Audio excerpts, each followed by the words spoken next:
Okay, good morning mga Karay Technology. Panibagong video na naman at panibagong kaalaman ang inyong matututunan. So, pag-usapan natin yung soil composition sa mga seedling. Ito po yan ay compost. Ito po ang ginagamit namin ay giniling na bunot at garden soil. So, yung medyo sandy, binibitay namin yan. So, yung tatlong component na yon ay kailangan present sa magandang pundasyon ng ating mga seedling o punla. Sabi nga, ang nagsisimula ang lahat hindi lang sa magandang kalidad na buto, pero doon sa kalidad na patubo ng buto. At ang pundasyon noon ay ang magandang soil substrate. So, ang mixture na ito ay kadalasan ginamit ng mga seed company, yung soilless. So, giniling na bunot, compost, at carbonized rice hull. Kung may available kayong sand, ganda. So, buhangin o yung lupa na binithay or ay anchorage. So, wala siyang nutrients kaya naglalagay tayo ng compost. So, binibithay din namin yung compost at giniling na bunot. Dalawa po yan, may fiber. Ito pong pino ang ating gagamitin. At naghahalo kami ng sinunog na ipa. So, kaunti lang yung ipa and one part, and one part. So, mix. Yan. Mimimix natin. So, after ma-mix, isa sa pinakamagandang gamit namin is yung spade. Dahil tumutulong siya sa pagpino. Yan. And at the same time, yung magandang paghalo ng lupa. Yan. So, ang composition palagi noon ay garden soil. Yan. Giniling na bunot, compost, at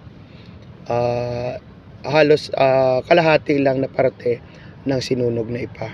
Alam nyo kasi ang carbon, yan. Ang carbon po, yan, tingnan nyo po, yan, sinunog na ipa na yan, ay nakakatulong po yan sa organic farming dahil dyan natutulog ang mga microorganism. So, useless yung ating pong pag-organic kung walang carbon sa lupa. So, para magkaroon sila ng tirahan, yung ating compost, yung nutrients sa compost ay pumapasok po at natutulog sa ating carbon o sa uling. Another is yung ating pong tubig ay iniimit ng ating uling at ang ating pong sinunog na ipa ay nagno-neutralize ng ating acidity. Kung acid ang bunot mo, makakatulong ang ating pong sinunog na ipa. Sunod po ay yung ating paglalagay ng ating garden soil sa mga maliliit na pots.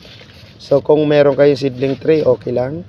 Kung gusto niyo naman ito, pwede rin po para maging mas malalaki at mabulas ang ating seedling or seedling bag.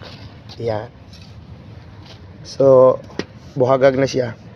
So, mahalaga yun. Kung papalitan niyo po yung giniling na bunot at mahal, pwede kayong gumamit ng bulok na ipa. So, ito yung katulad nito, bulok na ipa. So, may pinunla na po tayo ditong sili. Gagawin nyo, tutusukin nyo lang po yan. Yan. So, kukuha kayo ng isa. Gamit yung stick. Pag buhagag kasi, napakagandang ang pagta-transplant. Yan. Yan. And then, i-press nyo lang. Yan. Kuha ka uli. Ito naman basil ito. So, kuha ka uli. Ayan, sa mga nagsisimula, pang home garden, pwede mo itong gayahin. Ayan. At lagay natin ang seedling. Gagawa lang kayo ng butas.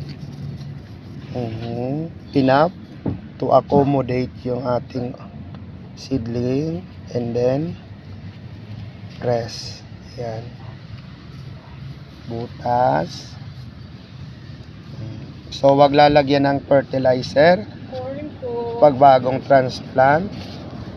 Yan. Tubig lang, pwede na po. Then, dilig.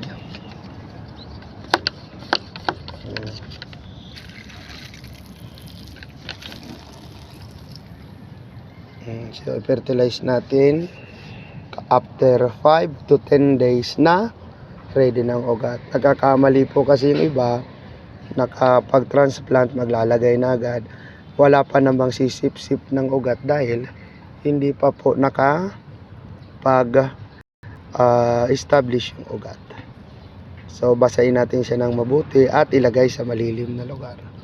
Ito pa rin po ang inyong profesor na nagpapaalala sa bawat teknolohiya sa tamang teknolohiya, Pilipinas aasenso ka. Bye-bye!